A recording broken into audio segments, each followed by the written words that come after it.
वीज सवलत ऑनलाईन नोंदणीतील अडचणींवर मंत्रालयात बैठक.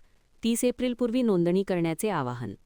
यंत्रमाग उद्योगाच्या वीज सवलतीसाठी सुरू करण्यात आलेल्या ऑनलाईन नोंदणी प्रक्रियेत येणाऱ्या अडचणींबाबत आमदार राहुल आवाडे यांच्या मागणीवरून वस्त्रोद्योग मंत्री संजय सावकारे यांच्या अध्यक्षतेखाली मंत्रालयात बैठक पार पडली. बैठकीस प्रधान सचिव अंशू सिन्हा, उपसचिव श्रीकृष्ण पवार, आयुक्त संजय दैने आदी उपस्थित होते.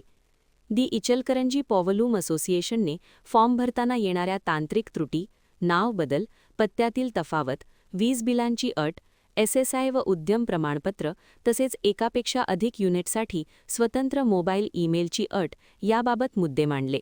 त्यावर सविस्तर चर्चा होऊन फॉर्म अधिक सुलभ करण्याचा निर्णय घेण्यात आला. 27 HP खालील यंत्रमाग धारकांना स्वयं घोषणापत्र तर त्यावरील धारकांना चार्टर्ड इंजिनियरचे प्रमाणपत्र आवश्यक राहणार आहे. सर्वांनी 30 एप्रिल 2026 पूर्वी ऑनलाईन नोंदणी करावी असे आवाहन करण्यात आले. या संदर्भात पॉवरलूम असोसिएशनतर्फे मार्गदर्शन करण्यात येणार असल्याचे अध्यक्ष चंद्रकांत पाटील यांनी सांगितले.